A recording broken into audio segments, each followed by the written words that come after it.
I had an interesting question posted to me in chat on a stream today. Which game did I like better, Raid Shadow Legends or Star Wars Galaxy of Heroes? And while that's not really a fair question, I mean, I've been covering one game, this way game over here, for, for about 5 years now and playing it for over a decade, and this one I've been playing for about 1/10 of that time. It doesn't seem like a fair question, which one do I like better, but I thought it would be a good way to foray into the differences and similarities between these two games, because I'm always saying, as I picked up Raid here in the last 6 months or so, it scratches a very different itch for me than Star Wars Galaxy of Heroes, and that's nice because I like gaming, I like mobile gaming, I like character collecting, and I like scratching different itches. So let's take a look at these 12 plus 1, a baker's dozen, different features that apply to both games, some of them very similarly and some of them very differently, between Raid Shadow Legends and Star Wars Galaxy of Heroes.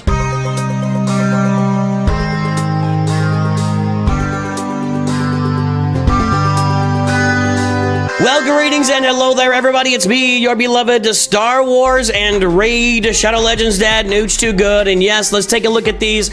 I got 13 of them to cover. I don't want to spend 20 minutes on each one of them, so let's dive into it.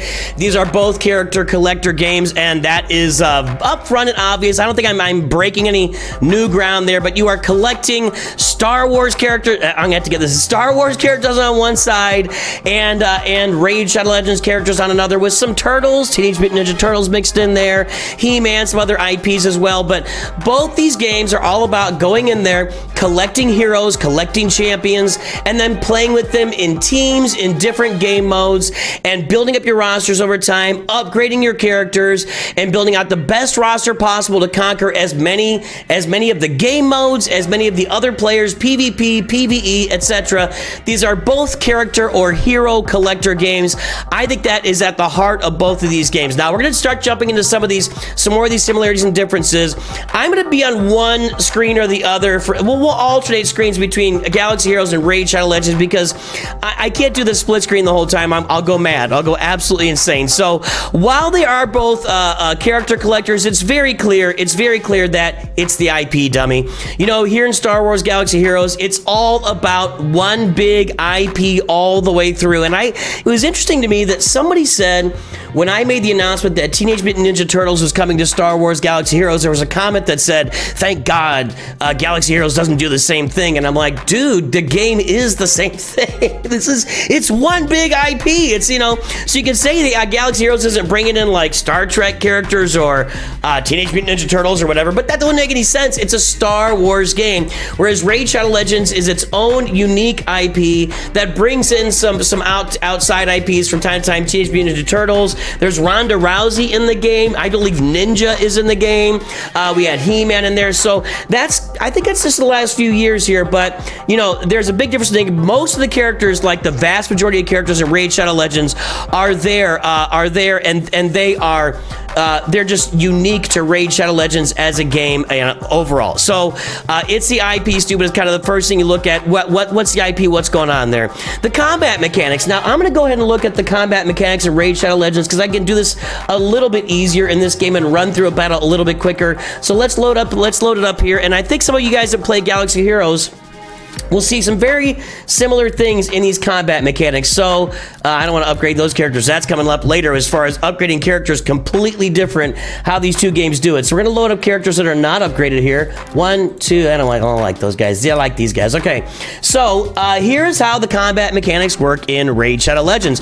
It is very similar between both games. Your characters have abilities. You click on the abilities. You execute those abilities. The abilities have cooldowns. It's a lot like almost any other turn-based game, and you go out there and you take care of it. So you can see that you're going out there fighting an opposing team. You're getting rewards for each battle that you do. The combat mechanics are very similar. There's one small difference in that with Galaxy Heroes, you activate the ability. You target an enemy, like clicking on it, then you activate an ability by clicking on the ability.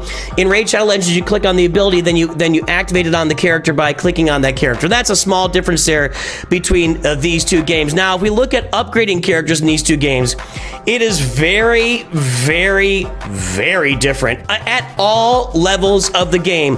Upgrading characters in Star Wars Galaxy Heroes is all, let me find a character who's not fully upgraded. Yeah, upgrading a character in Star Wars Galaxy Heroes is all about over here with the stars. So you get them up to 7 stars, which in Raid Shadow Legends you can go up to 6 stars. You have a max level of 85 down here that you can see. Then you're also adding a bunch of gear here to gear levels. You can take them all the way up to relic levels and then up to relic 9 right now and 10 in the game. There are also ability upgrades. The ability upgrades are the same, okay? Except that in Raid Shadow Legends, they are more expensive actually for Legendary. They're much more rare to come across ability upgrades in general. And in Raid Shadow Legends also, your ability, when you do ability upgrades, it's completely random who's gonna get those abilities applied to them. Let's jump over there and I can show you that real quick here. I'm not gonna apply an ability. Okay, come on, game. You gotta click in all the windows to get there.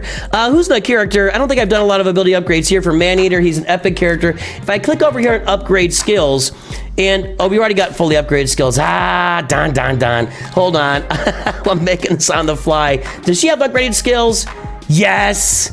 Who doesn't? We're not gonna have upgraded skills. Okay, if we upgrade skills here, if I choose 3 of these upgrade skill tomes right here in Raid Shadow Legends, and I click upgrade, it's gonna pick 3 of these skills at random. 1 out of 4, 1 out of 6, 1 out of 7. You might have 4 out of 7 here, or might split between the 3. It's completely random which skills are upgraded in Raid Shadow Legends, whereas in Star Wars Galaxy Heroes, I guess I am jumping back and forth.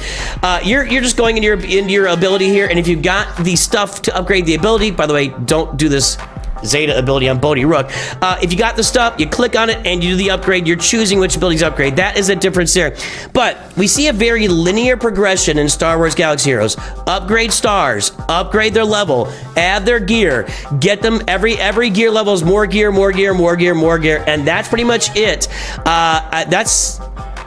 That's it. That's how you upgrade characters in Star Wars Galaxy Heroes.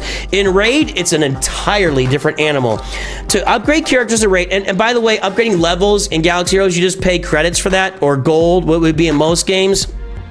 Up in Raid Shadow Legends, you upgrade heroes or you upgrade champions levels by using other champions. So here I can put in 1, 2, 3, 4, 5, 6, and I can take this champion from level 8 to level 10 by using other champions along with them. You saw a minute ago, another way to upgrade levels is to play with them. They get actual XP on a character basis by playing in the game. In Galaxy Heroes, you get that, just on an overall level for yourself. That's where you get it over in Galaxy Heroes for upgrading characters. There are also many other ways to upgrade your characters in Raid Shadow Legends. When you take a look at them, let me go back to the top here. We'll go to Michelangelo here, and I got to get back over. We got the skills, obviously, we talked about. And if we go to the tavern, I gotta get how do I get to the tavern here? What am I doing? Whoa, hey everybody, a quick little interruption while we talk about the differences between Galaxy Heroes and Raid Shadow Legends. You can download Raid Shadow Legends. If any of this is piquing your fancy or making you interested in the game, you can download the game over here using my QR code, or there'll be a link in the description and in the comments, pinned in the comments. Go check it out. Download the game using the link or my QR code. You're gonna get 1 free legendary over there. Corrado Fox Hunter is gonna be given to you free from my code. Use the code DEMONSLAYER. There are some other codes listed in the comment that's pinned. Go check that out. But I love Tholin Foulbeard as your first, or actually second legendary champion in the game. He's been a huge carry for me in Raid Shadow Legends. And of course, it's not too late to get Michelangelo. You're running out of time here a little bit, but you can still get Michelangelo in the game free. If you get in here in October, you'll still have time to get him free in the game. Get some turtles in your game. The Turtles events, the Teenage Mutant Ninja Turtle events are still going on today. Download Raid Shadow Legends. Now back to your comparison video. Okay, so we go to the tavern here. I was in the tavern. What am I don't know what I'm doing. I don't know what I'm doing. Okay, so you can ascend your champions. That's taking these stars. You can see some of these champions have gold stars here. There's 2 gold stars. Next up is the purple stars, or I don't know what those rose-colored stars. And then finally is the red stars. So you got different star levels to upgrade your champions as well. And then when you get those champions moving for you, you've also got a relic to add to them. So you add a relic that adds abilities to them also.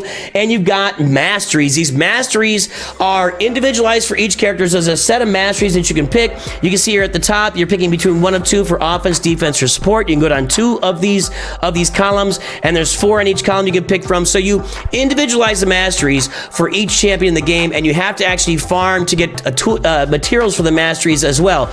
This might be akin to in Galaxy of Heroes. I guess that I didn't. We talked about this, but in your abilities. Let's find something. Yeah, in your abilities, you're gonna have some Zeta materials that are used to upgrade. You're gonna have Zeta upgrades. So higher level ability upgrades. That's really built into your masteries and maybe your relic here in Raid Shadow Legends. It's a different way of upgrading, and yeah. So that's just it. It's very different. Upgrading characters, starring characters, it's done almost completely differently in the game. And activating characters, by the way, I didn't even mention this. I should go back to character collectors here. You know, guys, these are 2 character collector games that do it very, very differently. In Raid Shadow Legends, you're pretty much just taking your shot. You're collecting these summon crystals, these void shards, primal shards, mystery ancient, and when you summon characters, you actually summon characters at random in this game from the shards that you pull. I just pulled the basic one here. It's not cost me anything to do that. But your other ones, when you pull these, you can pull higher level characters from these at low pull rates. I think it's, what do we have? 0.5% for legendary, 1%, 1%, 6%. So you have low pull rates for higher level characters in the game. And you don't know who you're gonna get. You get random characters in this game. The only caveat to that is when the characters first come out. Like right now, we're in the middle of this Ace Reporter event to get to unlock April, the reporter from Teenage Mutant Ninja Turtles, right? So while the event is active, you do certain activities, you get her unlocked and activated. After that, completely random by pull. Whereas in Galaxy of Heroes, you are planning every aspect of your farming in this game. And in fact, the fact that it's done for every character in Galaxy Heroes, I believe, is almost entirely unique. I've played a lot of these character collectors over the time. You look at character collectors where you build cities like Clash of Clans, or there's old game is called Age of War, Art of War, I can't remember. Or I played a game called Zombie Z. There's a Star Trek Fleet Command. You build up your ship and you collect characters. You know, so all of them. There's a lot of randomness in most of those games to collecting characters. In Galaxy of Heroes, you actually have these characters farmable in specific places. You go and look for where they're farmable, and you farm them, and you grab them, and you get them at will, and you put them together. In some cases, you put together specific characters just to make a team, but in most cases, you're farming specific characters to finish a journey and then unlock a character like Emperor Palpatine, or unlock a galactic legend like Ahsoka Tano. You gotta farm specific characters at specific gear levels to unlock Ahsoka Tano. There is some of this going on in Raid Shadow Legends, and these would be like your mythical heroes. Galactic Legends are like mythical heroes in Raid Shadow Legends. There's a little bit of that kind of in Raid Shadow Legends when you get over to certain characters in the portal here, where you've got fusion. Sorry, I'm clicking on the wrong buttons. You can fuse Lady Mikaj, who is a mythical character. You see down here, you get 1, 2. You get these characters put together. That's a fusion that you can get, but there's only 4 characters in that fusion, and occasionally there's an event with another fusion. It doesn't come up all that often. So unlocking characters on a permanent basis, Galaxy Heroes and Raid Shadow Legend, unlocking, upgrading, farming specific character locations, completely different. And that's a big part of where the different itch gets scratched in this game. I want to talk about mods and artifacts a little bit, because these are almost exactly the same between the 2 games. When you look at characters in Raid Shadow Legends, since we're over here right now, I've got right here artifacts and accessories, right? Artifacts and accessories. These artifacts are here: weapon, helmet, shield, glove, chest plate, and your boots. These all give extra stats. Like your boots are a speed primary. That's what you want there. Then you want speed secondaries and everything that you got here. There's an extra level of it, these accessories, that doesn't exist in Galaxy Heroes, and those will do similar things. Like these are all upgrades to your abilities, and the system works very, very similarly between the 2 games. When we take a look at mods in Galaxy of Heroes, we got Hondo Onaka here with a speed set. So I got a full speed set built on with an arrow. They call these things, nobody calls them that. This is called a speed holo a Mark 6 speed holo array, these are holo arrays, multiplexers, nobody calls them that. It's arrows, triangles, crosses, circles, diamonds, and squares. These are the same thing. These are the same thing as your artifacts that they get called gear in Raid Shadow Legends. Mods and gear are the same thing. There's no accessories. There's not that second tier of them, but these work exactly the same, including farming them, upgrading them, looking for speed primaries, looking at speed secondaries. It was very easy for me to get used to that system. I had to get used to the UI for how it worked, but it was very easy for me to adjust to that system in Raid Shadow Legends. Now, a big thing that's different between these two games is team versus character focus. In Star Wars Galaxy of Heroes, you're actually working to farm characters that go together in teams and naturally go together in teams. Now, there is some play in that where you can find, you find certain rebels that fit better on one rebel team than another rebel team. But you guys, if you don't play Galaxy Heroes, you can understand. It'd be Rebels, Empire, Jedi, Sith, Gungans, etc. You get the idea. Scoundrels, bounty hunters, all the stuff that's in Star Wars is in Galaxy of Heroes. And you're generally putting these characters together. These are a bunch of Rebels here. These are a bunch of Jedi here with Jedi Master Luke Skywalker. Rey is kind of an outlier where you put a little bit of resistance with her, but mostly you're putting a bunch of whatever you want in there. Supreme Leader Kylo is a bunch of First Order. Jabba's a bunch of bounty hunters, or Hut Cartel as we call them in the game. Whereas, and those teams have synergy together, and the kits are actually built. If you look at the leader abilities, these are built for Hut Cartel allies, Bounty Hunter allies, Smuggler allies. There are callouts in the kits very specific in Galaxy of Heroes, whereas in Raid, where's my cursor here? Where in Raid, when you look at the abilities, they're much more simplified, they're much more generic, and you're looking for teams to build together that will have synergy that's not necessarily built into the game in most cases. The Turtles are an exception. They've just launched the 4 Turtles. They have a lot of synergy between them. I'm getting them all activated. You can come watch me play Raid Shadow Legends to experience that. But generally speaking, you're going to have abilities that work on these characters. And of course, they place buffs and debuffs like any other game. They've got unique abilities here that are passive, they're called, in Raid Shadow Legends. The abilities work on their own. Some characters have a leader ability. For instance, Lemonisi here has a 25% attack in all battles. Michelangelo gives 70% accuracy in all battles. That's potency, if you're not familiar with that. We've got April O'Neil gives 28 plus speed, 28% speed in arena, and she's got her abilities as well. You're looking for characters with abilities that work well together to conquer different game modes. We look at the Doom Tower, which is similar.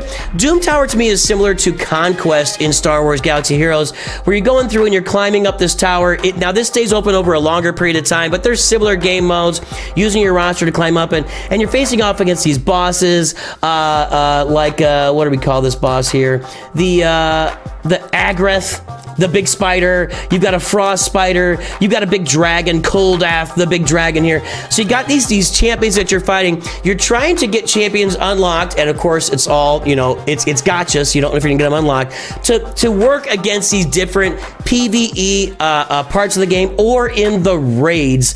You've got your raids, clan bosses. You got your raids here. You've got your demon lord. You want to get characters that have certain abilities that work better against a demon lord than others, as opposed to teams that get together like for raids and that's we'll talk about the raids here. Let's jump ahead actually later, but let's talk about the raids. So Raid Shadow Legends is of course built around the raids, and they've had these raids have just been around. They have 3 raids in the game.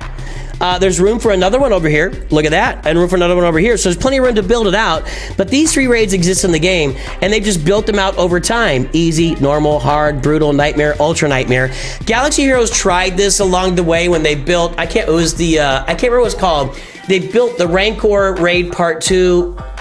I don't remember what it's called now, and they didn't really like it, so they actually started designing unique raids in the game. So the raids are very different in the game. Not to mention, like I just said, you're using the characters that you pull by gacha in Raid Shadow Legends. It's just like opening a box, gacha, here is my, what's her name? Here's my Kale, whatever, a character that you open. Whereas in Star Wars Galaxy Heroes, the raids are very specific and require specific teams to be farmed to work for those raids. I actually already maxed this one out. I'm gonna have to jump out of this, and we'll pull up my team, and I'll sort my characters by the Order 66 raid.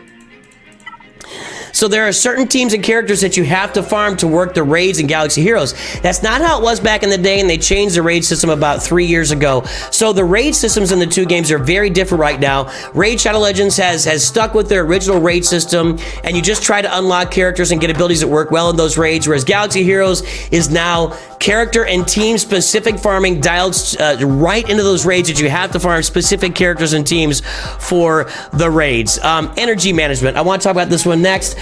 So in Star Wars Galaxy Heroes, you generally speaking are going to go in every day, spend some crystals to get some extra energy here on your roster, and you're going to spend all your energy at all times. You don't want this energy to fill up. If it fills up, that means you're losing energy because you're getting like one of these every 6 minutes or something, so 10 an hour, and one of these every 10 minutes, so 6 an hour. You're getting this energy filled up constantly. If you let it get to 144, you're maxed out and you're not getting any more energy and it's not efficient. The only time that really this rule gets violated, or there's 2 times. One, if you got a Galactic Legend event coming up, you want to save up a bunch of energy so that you can get that Galactic Legend unlocked faster and get their ultimate faster. And number 2, if there is a double or a triple drop event coming up, you might want to hoard a bunch of energy beforehand so you're ready for that event when it comes out. Now, Raid Shadow Legends handles energy very, very differently. You can see right now, this is the only energy in the game. There's one set of energy. You saw in Galaxy Heroes, we've got ship energy, we've got mod energy, we've got Cantina energy, and you got your regular energy, where in Raid, I'm going across the top of the screen, by the way, you just got the one energy, the Lightning Bolt 1 energy. And you can see right now, I'm at 1,599 out of 130.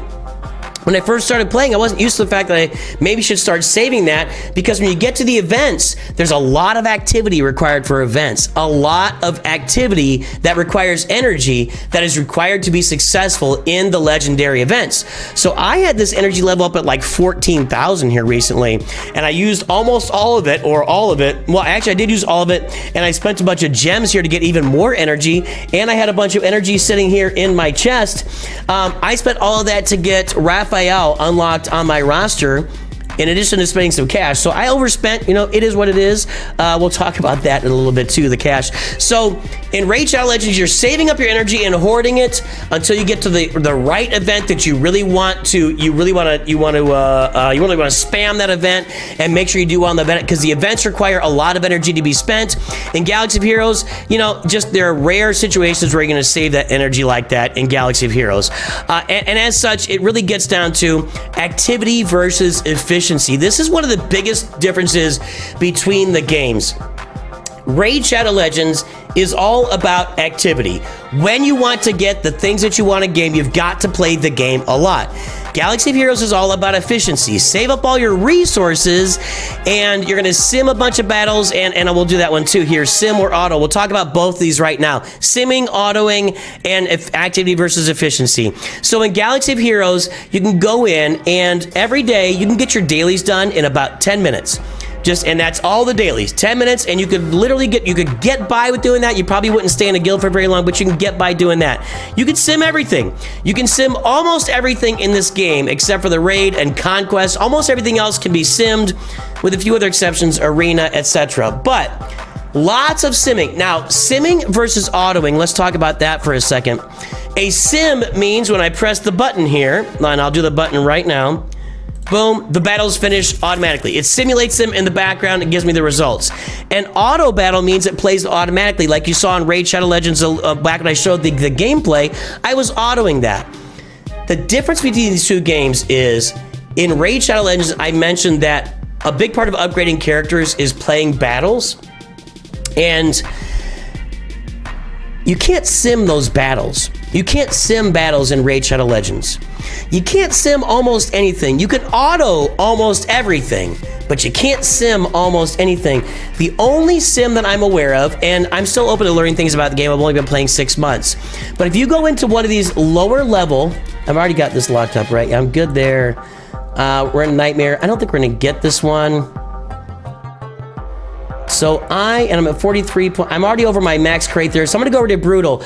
I can actually sim any of these raid battles in the Demon Lord that you've accomplished. You can go back and they call it a quick battle, but you can sim those battles. It pulls up on the screen, and wait for it, boom, the battle's done. So that's the only place I know of that has any simming capability in Raid Shadow Legends. Otherwise, you're autoing everything. So that's a big difference.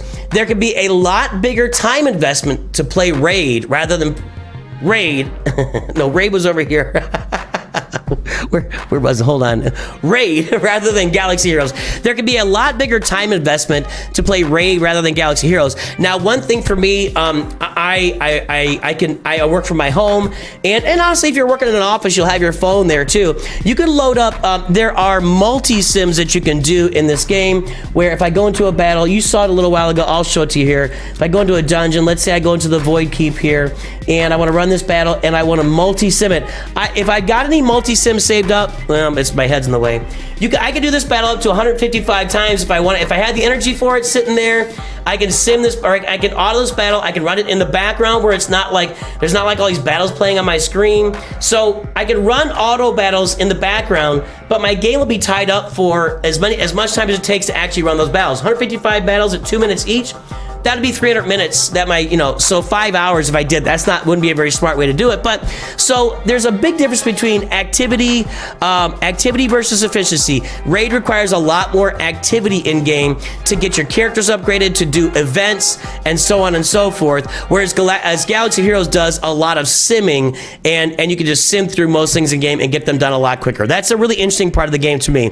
We got 3 more little things to point out here. I want to talk about free to play. So here's my big thing, and I've been saying this a lot lately.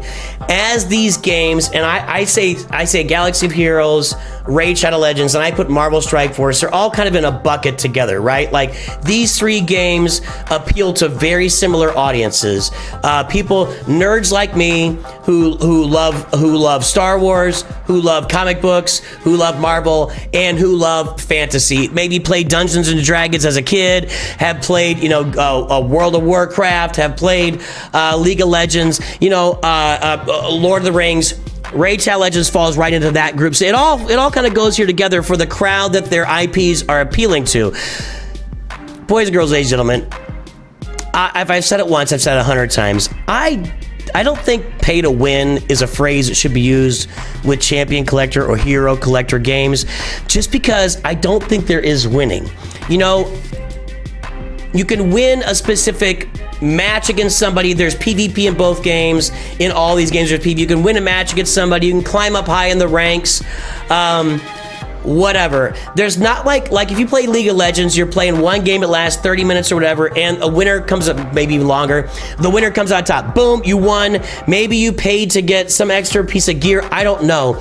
There are other games where you can, a lot of games now are going to skins, which I think League of Legends is skins for the most part. Like Marvel Rivals is just skins, and all the abilities are the same. But there are games where you can pay to win, where you get a better gun, or a better grenade, or a better, sword or whatever. And those games do exist. This is, I don't think it's pay to win, because like I said, you never win. To me, the joy of hero collecting is collecting heroes and upgrading heroes and making your roster better and finding better ways to accomplish the missions in the game and the different game modes and beat the opponents that I'm playing against, whether I'm at the highest level or the lowest level. I enjoy the grind. The grind is what it's all about for me. So, free to play friendly, here's what I will say. If you're looking to start one of these games today and be at the very, very top echelon of the game, you better have a big wallet. That's what I will say about that. There's no way to get around it. These games have been around for 6 to 10 years. 7 years on Raid, 10 years in Galaxy Heroes. These games have been around for a long time, and they certainly have brought in different catch-up mechanics for free-to-play players, but there has never been a time, I don't believe I'd either, I haven't played Raid that long, but I just, this is true. There's never been a time in either one of these games or in any hero collector that you will ever play. Listen closely. There has never been a time when free-to-play enjoys the same advantages as pay-to-play. One caveat to that. I'll say this. If you've been playing these games from the very beginning free-to-play, and I've met those lucky few or dedicated few, it's better way to put it, those dedicated few who have done that, you can probably keep up just about as well as anybody. because you've got the developed roster, you've been playing long enough, you're building up enough gems and crystals, you've been hoarding that, you know how to get the most out of the game that you're playing. Maybe even if you've been doing it for the last 4 or 5 years, 3, 4, 5 years, you can say the same thing free to play. With that said, these games, all hero collector games, they can be free-to-play friendly if you're willing to get in there and enjoy and have fun and enjoy the journey and play against people at your level. When you do PvP stuff, they can be a blast, a blast. And I play free-to-play accounts in Galaxy Heroes all the time. I've always got free-to-play accounts running. Don't expect to be at the very tippy-top levels of the game free-to-play, probably ever at this point. If you are, you got to play for several years to get there. So, you know, that's the deal. Let's talk about a couple things here with the gameplay. Live Arena versus Grand Arena, and then also Clan versus Clan or Territory Wars. So both these games have built in, you've got Live Arena. I'll go through all the stuff in Raid, then we'll look at all that in Galaxy Heroes after that. So in Raid, you've got Live Arena, where you can take in, this is at different intervals during the day. You can see it's opening up in an hour and 25 minutes. I think it opens up for like 3 or 4 hours at a time, then closes. Oh, you can't see that actually. There you go. There you go. Anyway, so the game, Live Arena is not always open. It's similar to like a Summoner's War Live Arena. You go and you select 5 champions. 5 or 6. 1, 2, 3, 4, 5, 6 champions. Your opponent gets to 5. It's 5. And your opponent gets to eliminate one of those champions on your team, and then you pick the leader on your team and you go in and play against your opponent. That's how it works. And the people at the highest levels of the game are playing this competitively. You don't use your whole roster, using, you know, a limited scope of characters that are going to be the best characters on your roster to put out there for Live Arena. There are different clan modes here. There is a clan versus clan that comes up.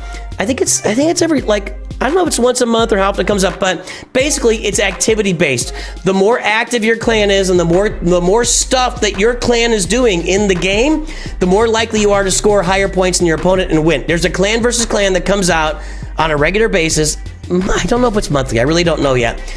We've done it a lot of times. Maybe it's every 2 or 3 weeks. And it lasts for a couple days, completely activity-based, which kind of goes back to our previous idea of activity versus efficiency, right? Or activity versus strategy. And then always open is the Siege. The Siege is kind of like a Territory Wars setup, where I'm placing defenses here. You can see I've got a defense set here in this part of the city, and I've got a defense set here in this part of the city. We're trying to keep them out of our tower, out of our keep, out of our stronghold. We don't want them on King's Landing. You can stay out of the Red Keep. And so that's where Game of Thrones, I didn't mention that earlier. So that's the strategy there. It's kind of like 2 different versions of Territory Wars in Galaxy of Heroes. And let's jump over to Galaxy Heroes while we're talking about it. So Galaxy Heroes has 2 different big clan activity-based things, the same as Raid Shadow Legends, but it's different. You do have Territory War, where you go in and you put defenses in these territories. Your opponent tries to knock out the defenses. That's pretty similar to Siege that I just showed you. But you have Territory Battles, which we just got finished with. Territory Battles is different. It's a PvE thing. I don't think I'm going to be able to see this here. Yeah, it's not even, I can't even see it right now. So Territory Battles, oh, there's the raids, by the way. I didn't pull those up, but you get the idea. Territory Battles is a PvE. They put out specific teams into these territories. Your guild goes out and knocks out those territories and plays in them and earns points to get rewards in Territory Battles. That's the difference between those 2 things. And then Grand Arena is very different from Live Arena. Grand Arena is you go in and you match up directly against another player with their entire roster if it unlocks here. There we go. So you can see here, I'm 1-1. I got a win, I got a loss. Grand Arena, I'm using whatever I want to use on my roster to place my defenses here. You can see that on my defense up here, I've got my Peridia pals, I've got my clones, I've got my Lord Vader, my Harrison, General Syndulla, and my Reva team. Here on defense on the top territory, I got 4 territories to fill. My opponent does the same thing with their roster, and then 1.5% of my viewers are ladies. Hello, ladies. And then we go in and we try to beat each other up with the stuff on our roster. It's strategy-based, PvP, and that's all the similarities and differences I can think of between Raid Shadow Legends and Star Wars Galaxy Heroes at this time. Boys, girls, ladies, gentlemen, I'm not willing to say which one I like better. I don't really measure games like that, generally speaking. I mean, I guess you do. You measure which one you like better by which one you play more, which one, you know. Raid is a great game in its own right. It's been around for a long time. if you just look at bottom line figures, it earns more money than any other hero collector game in this space. Galaxy Heroes is second in the earnings. I love both these games. I'm really enjoying playing both of them. Let me know what you think in comments. Love to hear from you guys. I hope you have a great day. I'll talk to you soon. And always remember, Nooch too good.